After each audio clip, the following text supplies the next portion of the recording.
بسم الله والحمد لله والصلاة والسلام على رسول الله وعلى آله وأصحابه ومن سار على طريقتهم واستنى بسنتهم وانتهج نهجهم إلى يوم الدين. أما بعد، فما زلنا في كتاب كفاية المستقنع لأدلة المقنع للإمام جمال الدين أبي المحاسن محمد يوسف بن محمد المرداوي الحنبلي رحمه الله، المتوفى سنة 69 بعد 700. وقد وقفنا عند حديث 222 عن عائشة رضي الله عنها قالت: كنت أفرك المني من ثوب رسول الله صلى الله عليه وسلم ثم يذهب فيصلي فيه، رواه مسلم.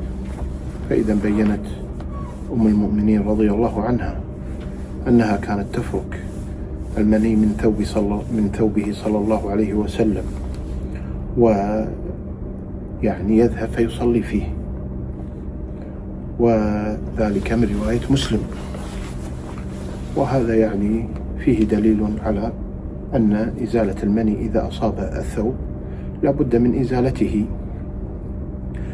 ولا يذهب به الإنسان يعني وهو على هذه الحالة، وذلك لتمام الطهارة والنزاهة لبيت الله سبحانه وتعالى. وقولها كنت أفرك دليل على أنها كانت تضع يعني شيئا من الماء، شيئا من الأشنان، شيئا من نحو ذلك، تضعه وتفرك به المني. وطهارة المني قد تكلم فيها العلماء واختلفوا فيها، فالإمام أحمد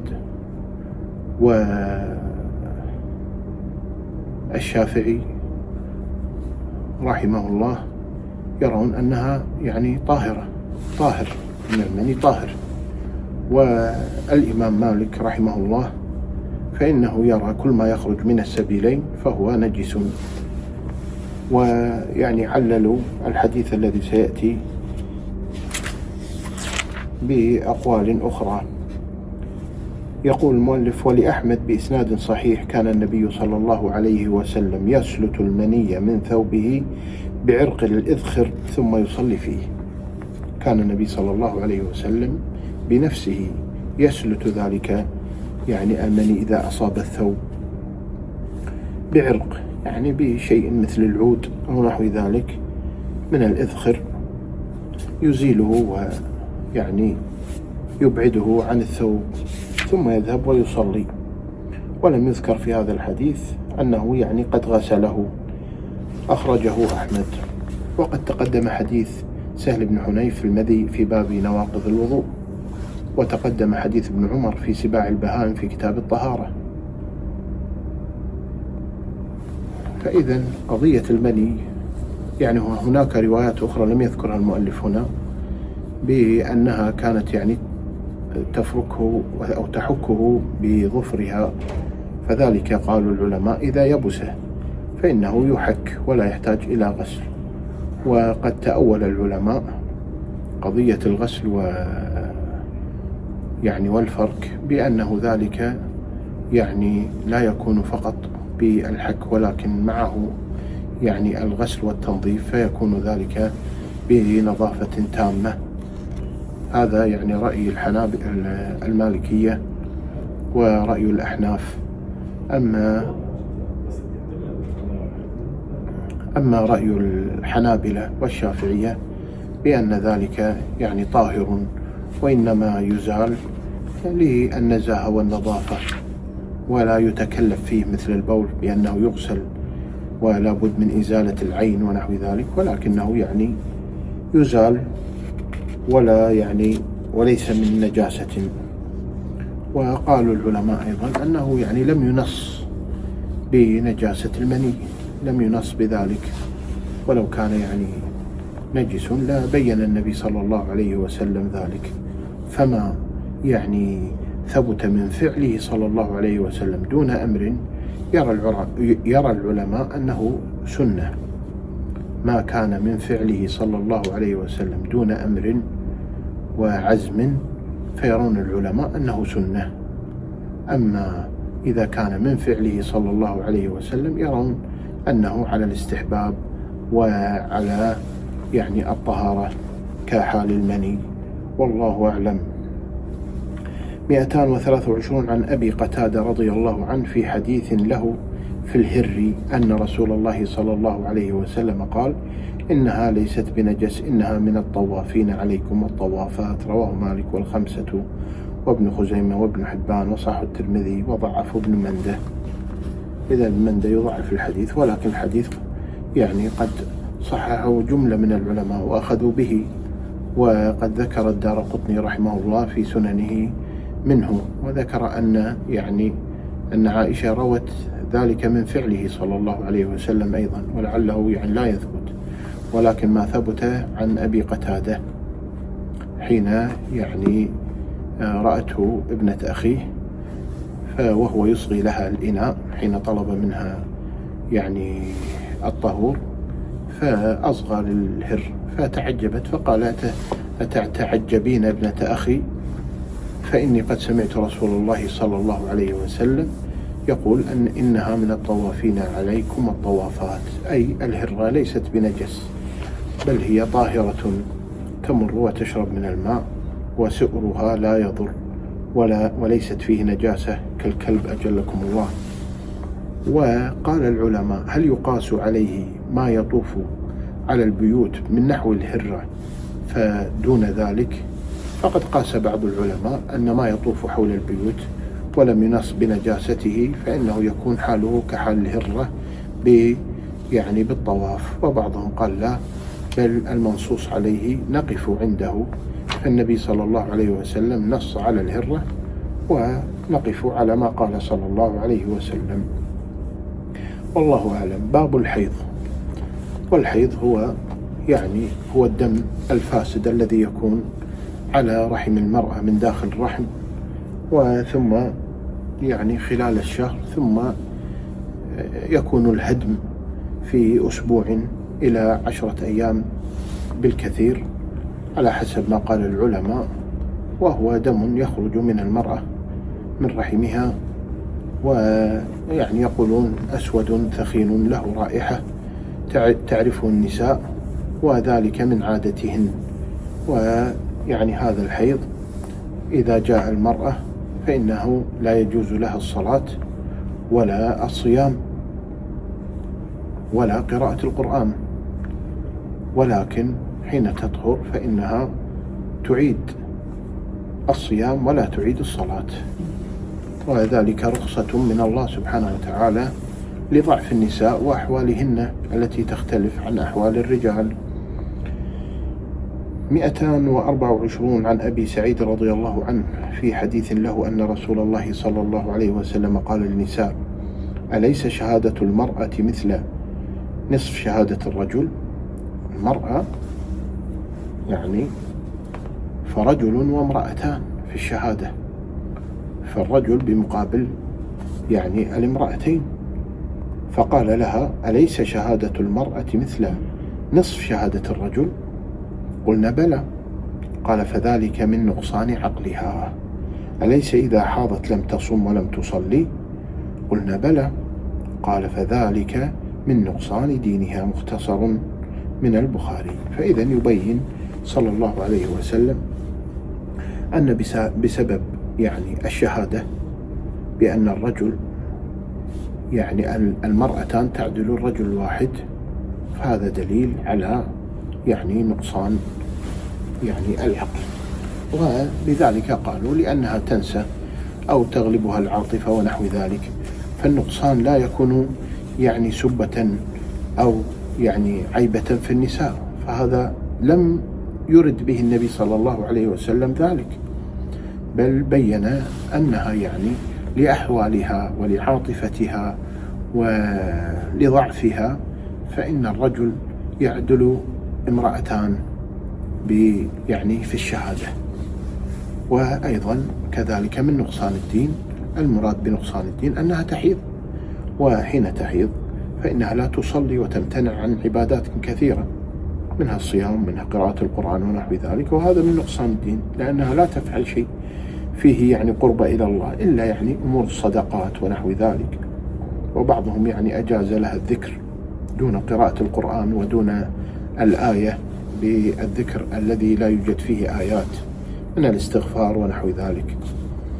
وهذا يعني من نقصان الدين، أنه يعني يأتيها العذر الشرعي والعادة التي تصيبها فإنها تمتنع عن ذلك، فبين ذلك. وهذا لا يعيب المرأة، لأنه كثر اللغط في زماننا على هذا، فإنها يعني ناقصة، وأنها يعني ناقصة عقل ودين وهكذا، فإن ذلك حال من أحوال المرأة، وهذا يعني ما جبلها الله سبحانه وتعالى عليه يعني يألفها الرجل ويقوم بحمايتها ويقوم بالعول عليها ويعني بنحو ذلك ويستمتع بها، فهذه من رحمة الله سبحانه وتعالى.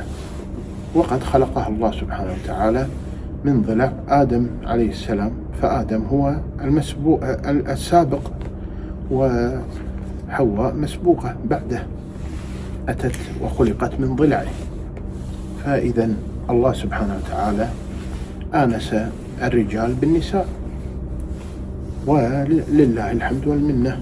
فإذا تحفظ حقوقهن ويعني يرأف بهن لأحاديث كثيرة، ويصبر على يعني تقلب أحوالهن، لكن ذلك لا يكون عادة يعني سوء الخلق ويعني بتقلب المزاج وأذى الرجل، ويعني يتعللن بأنهن يعني ناقصات عقل أو نحو ذلك، فيتخذن ذلك ذريعة. هذا لا ينبغي.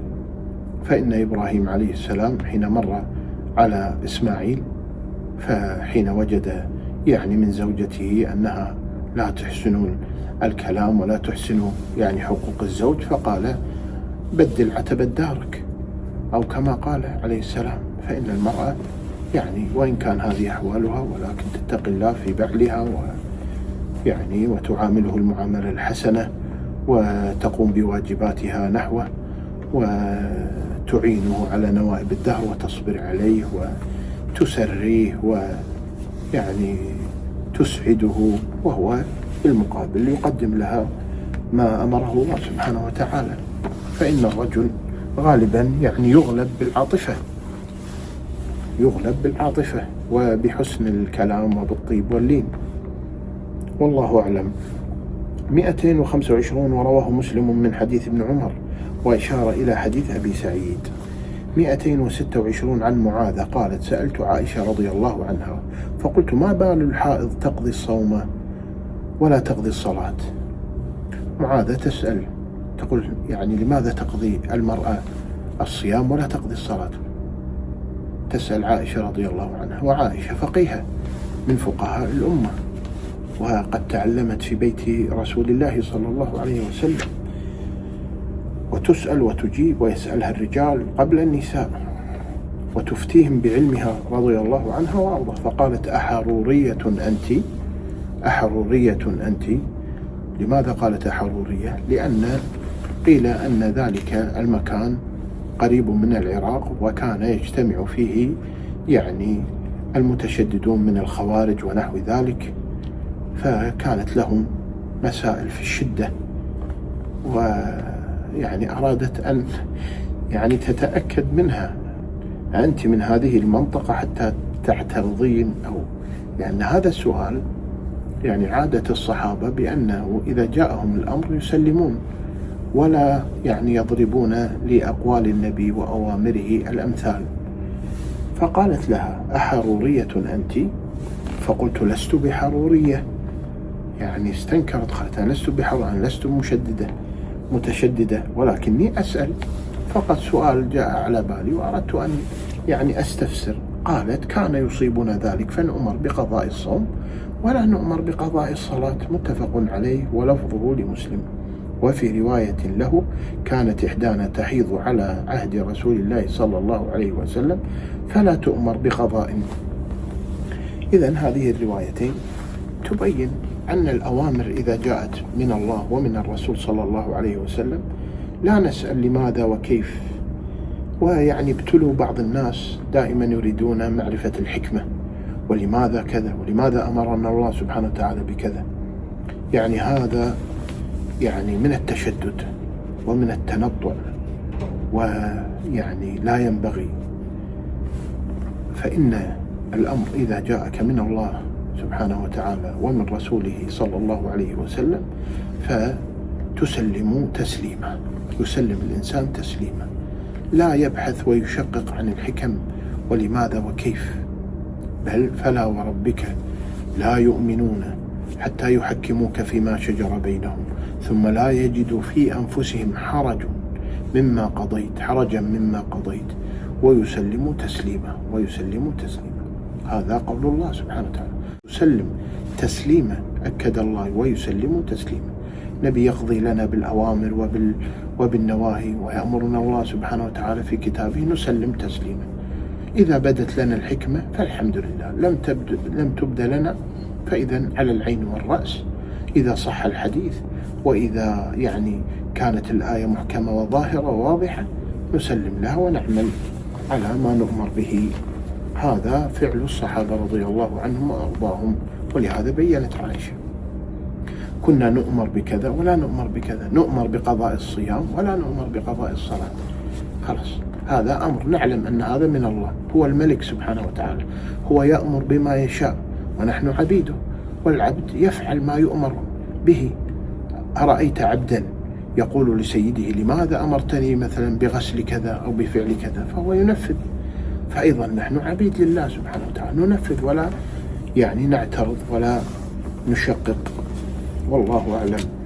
227 عن أنس رضي الله عنه أن اليهود كانوا إذا حاضت المرأة منهم لم يآكلوها ولم يجامعوهن في البيوت، فسأل أصحاب النبي صلى الله عليه وسلم النبي صلى الله عليه وسلم، فأنزل الله عز وجل: ويسألونك عن المحيض قل هو أذى فاعتزلوا النساء في المحيض، إلى آخر الآية. فقال رسول الله صلى الله عليه وسلم: اصنعوا كل شيء إلا النكاح، رواه مسلم. إذا كانوا اليهود يشددون على المرأة فلا يآكلونها ولا يجالسونها، وأيضا من شدائدهم أنهم يعني لا يقربونها، ومن شدائدهم مما روي عنهم لا نعلم في هذا الزمان على ما روي قديما أنها إذا سقطت النجاسة على الثوب فإنهم يعني لا يقطعونها ونحو ذلك. وأعني منهم المتشددون وليس يعني هؤلاء الذين قد يعني وجدوا في زماننا فكانوا على هذه الأحوال. فهذه أيضا من الشدة أنهم لا يآكلونها ولا يجامعونها. فأنزل الله سبحانه وتعالى مخالفة لليهود: ويسألونك عن المحيض قل هو أذى فاعتزلوا النساء في المحيض. ثم بين النبي صلى الله عليه وسلم فقال رسول الله صلى الله عليه وسلم: اصنعوا كل شيء إلا النكاح، يعني تآكلها وتشاربها وتداعبها وتضحك معها وتأكل معها وتلامسها وتستمتع معها من دون يعني دون الإزار، ما عدا يعني ما كان داخل الإزار، ما خارج الإزار فإنه يجوز. وقد روي في الأحاديث الصحيحة وكانوا يعني كان يفعله الصحابة رضي الله عنهم وأرضاهم، وذلك فيه مخالفة لفعل اليهود. فمن يتشدد حين يرى مثلا امرأته أو أخته أمه قد حاضت يبتعد ولا يجلس ويتحسس ويتضايق ولا يؤكلها ونحو ذلك، يعني يتنزه، فإنه ليس من فعل السنة ولا من فعل الصحابة، فإنه على نهج ليس نهج النبي صلى الله عليه وسلم ولا على نهج يعني الصحابة رضي الله عنهم وأرضاهم. فاقتضى التنويه. 228 عن عبد الله بن سعد أنه سأل رسول الله صلى الله عليه وسلم: ما يحل لي من امرأتي وهي حائض؟ إذن عبد الله بن سعد سأل النبي صلى الله عليه وسلم سؤال مباشر: ما يحل لي من امرأتي وهي حائض؟ قال: لك ما فوق الإزار، ما فوق الإزار لك ذلك تستمتع بها إذا أردت، إذا لم ترد فهذا ليس بإجبار، ولكن الاعتزال الذي يفعله اليهود هو المستنكر. أما يعني ما تستمتع من المرأة من قبلة من ضمة من مفاخذة إذا أردت دون الإزار فوق الإزار فذلك لا بأس به. وهذا فيه مخالفة لليهود إذا فعلته، وفيه استنان بمنهج النبي صلى الله عليه وسلم وأصحابه. رواه أبو داود من رواية حرام بن حكيم، وقد ضعفه ابن حزم وغيره ووثقه دحيم. ولعلنا نقف هنا ولا نطيل المقام، ونكمل إن شاء الله، لأن باب الحيض لعله يعني فيه بعض الأحاديث والمسائل نحتاج أن يعني نفرد لها مجلس آخر. وآخر دعوانا الحمد لله رب العالمين، والسلام عليكم ورحمة الله وبركاته.